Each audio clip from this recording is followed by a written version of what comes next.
महाभारत युद्ध के 15 साल बाद कर्ण की आत्मा पांडवों से मिलने क्यों आई, क्यों पुनर्जीवित हुए थे, युद्ध में मारे गए महाभारत के वीर योद्धा। आज हम आपको महाभारत से जुड़ी एक अद्भुत घटना के बारे में बता रहे हैं।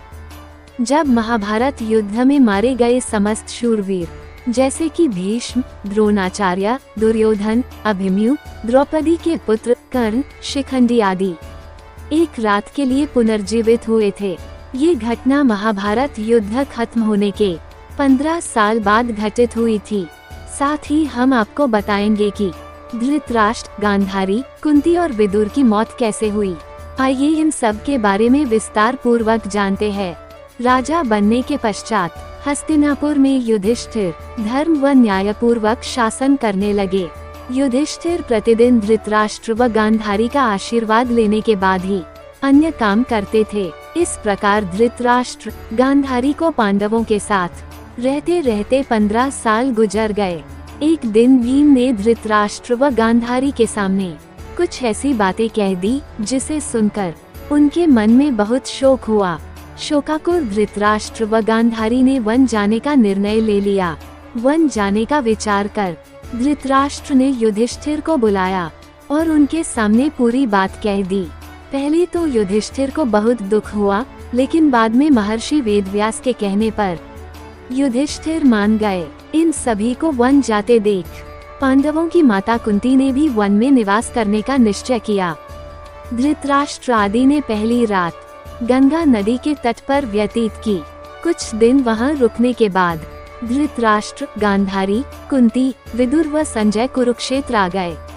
यहाँ महर्षि वेदव्यास से वनवास की दीक्षा लेकर ये सभी महर्षि शतयुग के आश्रम में निवास करने लगे। वन में रहते हुए धृतराष्ट्र घोर तप करने लगे। हस्तिनापुर में एक दिन राजा युधिष्ठिर के मन में वन में रह रहे अपने परिजनों को देखने की इच्छा हुई। पांडवों ने अपने पूरे परिवार के साथ वन जाने की यात्रा प्रारंभ की। पांडवों के साथ वे नगरवासी भी थे जो धृतराष्ट्र आदि के दर्शन करना चाहते थे। पांडव अपने सेना के साथ चलते चलते उस स्थान पर आ गए जहां धृतराष्ट्र, गांधारी और कुंती रहते थे। जब युधिष्ठिर ने उन्हें देखा तो वे बहुत प्रसन्न हुए और मुनियों के वेश में अपने परिजनों को देखकर उन्हें शोक भी हुआ। युधिष्ठिर आदि ने वह रात वन में ही बिताई। अगले दिन धृतराष्ट्र के आश्रम में महर्षि वेदव्यास आए। जब उन्हें पता चला कि विदुर जी ने शरीर त्याग दिया, तब उन्होंने बताया कि विदुर धर्मराज यमराज के अवतार थे और युधिष्ठिर भी धर्मराज का ही अंश हैं। इसलिए विदुर जी के प्राण युधिष्ठिर के शरीर में समा गए। महर्षि वेदव्यास ने धृतराष्ट्र, गांधारी और कुंती से कहा कि आज मैं तुम्हें अपनी तपस्या का प्रभाव दिखाऊंगा। तुम्हारी जो इच्छा हो वह मांग लो।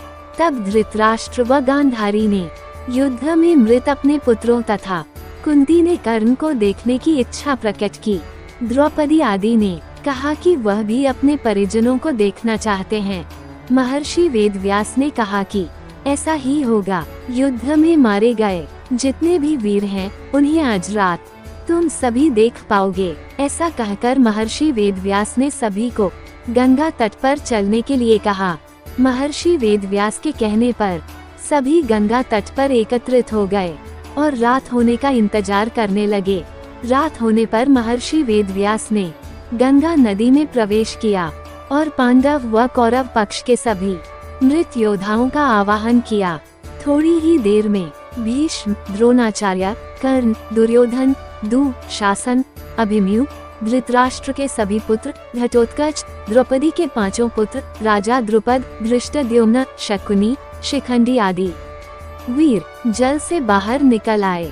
उन सभी के मन में किसी भी प्रकार का अहंकार व क्रोध नहीं था। महर्षि वेदव्यास ने धृतराष्ट्र व गांधारी को दिव्य नेत्र प्रदान किए।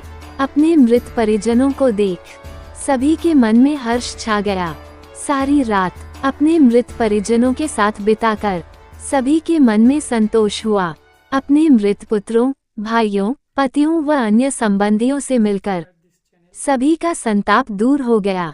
तो दोस्तों, आपको हमारी ये जानकारी कैसी लगी? कृपया कमेंट करके बताएं। तथा और भी ऐसी रोचक जानकारी के लिए हमारे चैनल को लाइक और सब्सक्राइब करना ना भूलें। आपका बहुत बहुत धन्यवाद।